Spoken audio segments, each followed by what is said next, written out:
जय हिंद, वंदे मातरम, राम राम सभी को एक बार फिर से आपके अपने यूट्यूब चैनल में तहे दिल से स्वागत करता हूँ। जल्दी से फटाक से जुड़ जाइए, क्लास को कर दिए लाइक और शेयर। तो प्यार साथियों, आप सभी का साइंस की क्लास में आप सभी का स्वागत करते हैं। तो साइंस में भौतिक विज्ञान की क्लास, जिसको फिजिक्स भी कहते हैं, तो फिजिक्स भी बोल देते हैं, तो फिजिक्स की क्लास में आप सभी का स्वागत है। जल्दी से आ जाइए सभी बच्चे, क्लास स्टार्ट हो चुके हैं। आशा करता हूँ कि आप सभी अच्छे और स्वस्थ होंगे। मेरी वॉइस आप तक की क्लियर पहुंच रही होगी। तो प्यार साथियों, एक बार थंब इम्प्रेशन जरूर दिखा दे, ताकि मुझे पता चल जाए कि हाँ, कौन कौन साथी हमारे साथ जुड़ा हुआ है। ठीक है। और जय हिंद कमेंट बॉक्स में जरूर लिखे। क्वेश्चन क्या कहता है? न्यूटन के नियम कणों के लिए अच्छे सिद्ध नहीं होते। ऑप्शन बताना है। कौन सा ऑप्शन सही हो जाएगा कमेंट करिए भाई। न्यूटन के नियम कणों के लिए अच्छे सिद्ध नहीं होते, तो कौन सा ऑप्शन सही हो जाएगा कमेंट करें। चार ऑप्शन आपके नीचे दिए गए, जल्दी से बताएं। तो प्यार साथियों, समय समाप्त। जो साथियों ऑप्शन नंबर डी के साथ जा रहे हुए सही हो जाता है। प्रकाश के वेग के साथ तुलना करने पर, वेग में गति करने पर जो है, न्यूटन के नियम कणों के लिए अच्छे सिद्ध नहीं होते हैं।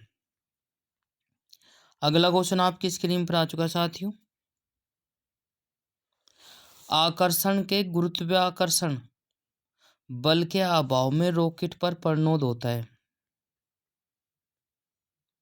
एक बार फिर से, आकर्षण के गुरुत्वाकर्षण बल के अभाव में रॉकेट पर प्रणोद होता है। तो चार ऑप्शन आपके नीचे दिए गए, कौन सा ऑप्शन सही हो जाएगा कमेंट करें भाई।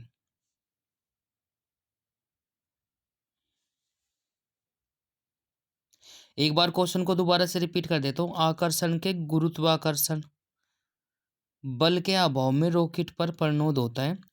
तो क्या होता है प्रणोद? स्थिर। ऑप्शन नंबर डी के साथ जो जा रहे हैं सही हो जाता है भाई। डी वाला सही हो जाएगा। बहुत बढ़िया। अगला क्वेश्चन आपकी स्क्रीन पर आ चुका है साथियों, जल्दी से देखिए फटाक से। स्थिर या गतिज ऊर्जावस्था में परिवर्तन का प्रतिरोध करने की एक वस्तु की प्रवृत्ति को क्या कहा जाता है? कमेंट करें। बहुत बढ़िया। संवेग, बल, वेग, जड़त्व।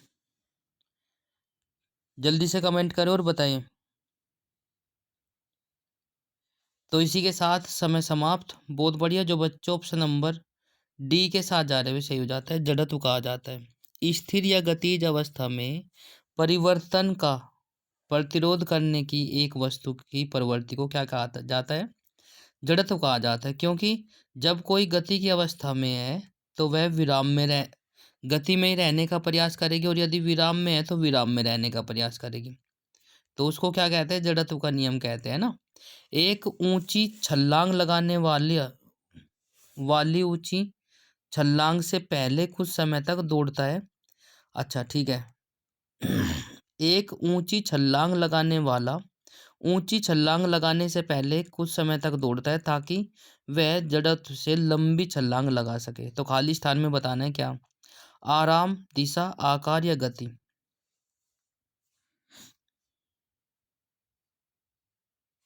तो प्यार साथियों, गति के कारण। क्योंकि ताकि वह गति का जड़त्व उससे उससे लंबी छलांग लगा सके, गति का जड़त्व उत्पन्न कर सके, और ताकि वह गति की अवस्था में ही ज्यादा लंबी छलांग लगा सके, इसलिए दौड़ता है ना। बिल्कुल। अगला क्वेश्चन आपकी स्क्रीन पर आ चुका है साथियों, जल्दी से देखिए फटाक से क्या हो जाएगा। मेज पर रखी गई पुस्तकों को ढेर खाली स्थान के कारण हटता नहीं है। मेज पर रखी गई वह पुस्तकों का ढेर किसके कारण नहीं हटता है? वो आप लोगों को बताना है। जड़ता, गति, चुंबकता, गुरुत्वाकर्षण।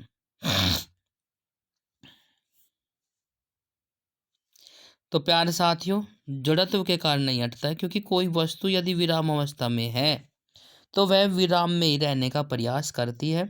इसी कारण से वह जड़त्वता के कारण नहीं हटती है। ठीक है ना। अगला क्वेश्चन देखिए फटाक से क्या हो जाएगा भाई। अगला क्वेश्चन आपकी स्क्रीन पर आ चुका है साथियों। अविचलित, अविचलित, है ना, वस्तुओं के आराम में रहने या समान वेग में चलने की प्रवृत्ति को क्या कहा जाता है? अविचलित वस्तु को के आराम में रहने या समान वेग से चलने की प्रवृत्ति को क्या कहा जाता है? बल, जड़त्व, संवेग, ऊर्जा। जल्दी से बताइए भाई, फटाक से।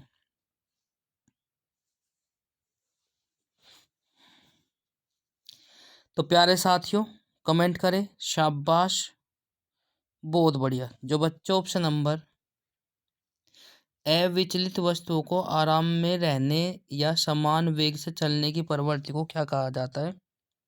तो प्यारे साथियों, ऑप्शन नंबर बी वाला सही हो जाएगा, जड़त्व कहा जाता है।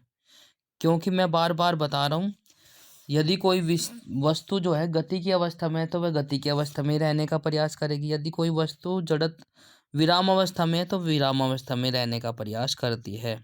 अगला क्वेश्चन आपकी स्क्रीन पर आ चुका है साथियों। किसी स्थिर वस्तु के स्थिर रहने या गतिशील वस्तु की उसकी गति में गतिशील रहने की प्रक्रिया को क्या कहा जाता है? ये भी यही क्वेश्चन है, सेम टू सेम। आपको कंफ्यूज करने के लिए बोल रहा है बस, और कुछ नहीं है। ऑप्शन नंबर क्या हो जाएगा? डी वाला सही हो जाएगा, जड़त्व। जड़त्व के कारण ऑप्शन नंबर डी वाला सही हो जाएगा। बहुत बढ़िया। अगला क्वेश्चन आपकी स्क्रीन पर है साथियों। क्या कहता है? समापन रेखा को पार करने के बाद भी एक धावक भागता है जारी क्यों रहता है? जैसे कि आपने देखा होगा, कोई धावक यदि भागता है तो उसमें आपने देखा होगा वो मतलब कि जांच का रेखा समाप्त होती है, फिर भी उसके बाद वो कुछ समय तक भागता ही रहता है, क्यों?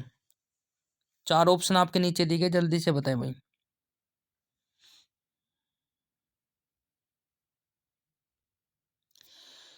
समय समाप्त, बहुत बढ़िया। क्योंकि उसे गति की जड़ता के कारण, गति का जड़त्व जो है उसे आगे की ओर बढ़ाती है ना।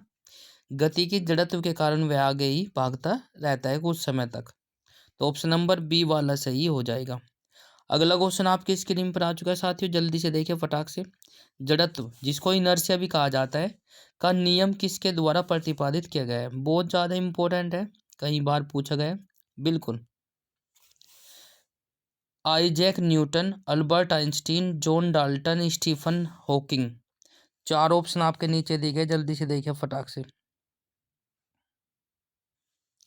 तो प्यारे साथियों, समय समाप्त, बहुत बढ़िया। जो बच्चे ऑप्शन नंबर ए के साथ जा रहे हुए सही हो जाता है, आइजैक न्यूटन।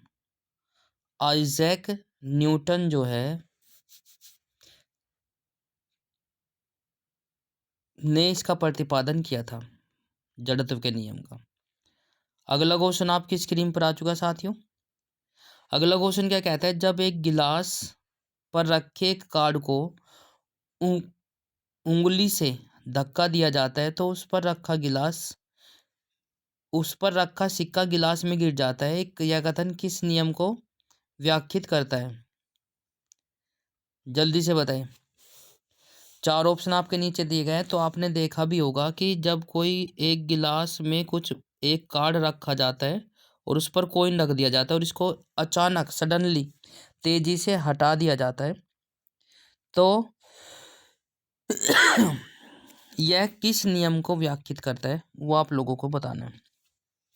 तो प्यार साथियों, समय समाप्त, जड़त्व के नियम को व्याख्यात करता है। ठीक है, वह सिक्का वहीं के वहीं रहने की कोशिश करता है। ठीक है, विराम अवस्था भी। तो अगला क्वेश्चन आपकी स्क्रीन पर आ चुका है साथियों। जब कार एक घुमावदार सड़क पर मुड़ती है तो उसमें बैठे यात्री स्वयं केंद्र के विपरीत दिशा में एक बल महसूस करते हैं। यह बल क्या कहलाता है? चार ऑप्शन आपके नीचे दिए गए, जल्दी से बताएं।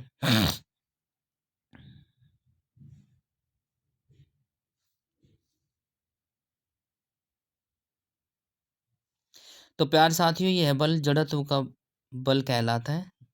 ऑप्शन नंबर बी वाला सही हो जाएगा। बहुत बढ़िया। अगला क्वेश्चन आपकी स्क्रीन पर आ चुका है साथियों।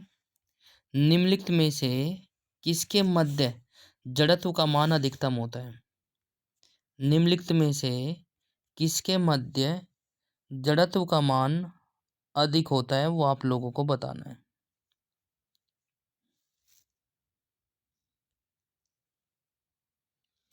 तो प्यार साथियों, निम्नलिखित में से किसके मध्य जड़त्व का मान अधिक होता है? स्कूटर और बस।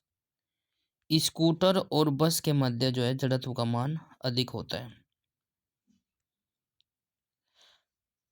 बल समीकरण में F बराबर है, बल समीकरण में F बराबर है, तो F बराबर क्या होता है? बिल्कुल सही जवाब जो बच्चे F बराबर M में दे रहे हैं वो सही हो जाता है। हालांकि MgH भी होता है, ठीक है, बट नहीं, वो ऊर्जा का समीकरण होता है। UmGH, U बराबर MgH होता है और MV कुछ होता है नहीं, V बराबर U प्लस KT होता है। तो F बराबर M में हो जाएगा बल की समीकरण में। ठीक है भाई, अगला क्वेश्चन देखिए फटाक से क्या हो जाएगा। अगला क्वेश्चन क्या है? 10 न्यूटन और 5 न्यूटन के दो बल एक वस्तु पर एक ही दिशा में लगाए जाते हैं, तो वस्तु पर किया गया कार्य। ठीक है, बहुत बढ़िया। दो बल F1 और F2 एक ही दिशा में लगाए जाते हैं, तो वस्तु पर किया गया कार्य कितना हो जाएगा? तो प्यारे साथियों जल्दी से बताइए फटाक से कौन सा ऑप्शन सही हो जाएगा।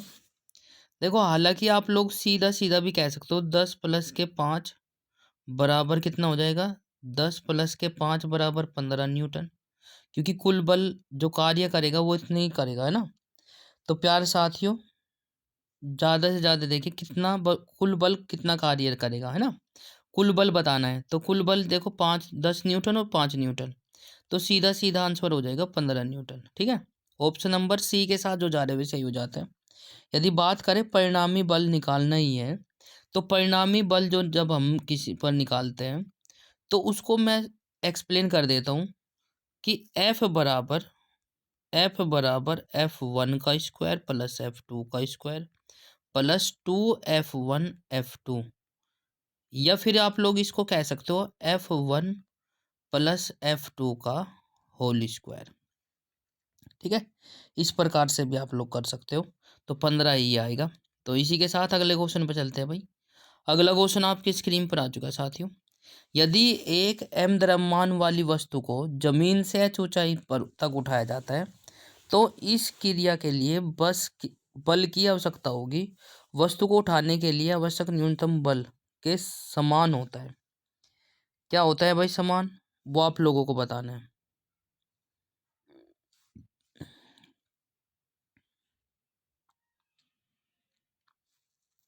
तो प्यार साथियों वस्तु का वजन, ऑप्शन नंबर बी वाला सही हो जाएगा। वस्तु का वजन जो है न्यूनतम बल जो है वस्तु के वजन के बराबर होगा। ठीक है ना, बिल्कुल। अगला क्वेश्चन आपकी स्क्रीन पर आ चुका है साथियों, यही यहीं पर था भाई, है ना। तो आज जो है क्वेश्चन कुछ कम लिए गए हैं, तो उसके लिए माफ़ी चाहता हूँ भाई। ठीक है, ये साइंस फिजिक्स की क्लास थी। तो क्लास यदि आपको अच्छी लगी है तो लाइक शेयर कमेंट्स और चैनल को सब्सक्राइब जरूर कर ले और घंटे का बटन अवश्य प्रेस करें ताकि आपको समय पर नोटिफिकेशन मिलता रहे। तो यदि आपको फिजिक्स की क्लास या भौतिक विज्ञान की क्लास अच्छी लगी है तो लाइक शेयर करना ना भूलें। तो रोज़ाना ऐसी क्लास लेना चाहते हैं तो प्लीज़ चैनल को सब्सक्राइब जरूर कर ले, और जो बाद में साथी हमारे साथ जुड़े हुए हैं या बाद में क्लास को लेते हैं तो वे भी ले सकते हैं, प्ले लिस्ट में आपकी क्लास सेव हो जाएगी। तो धन्यवाद, राम राम सभी को, जय हिंद, वंदे मातरम।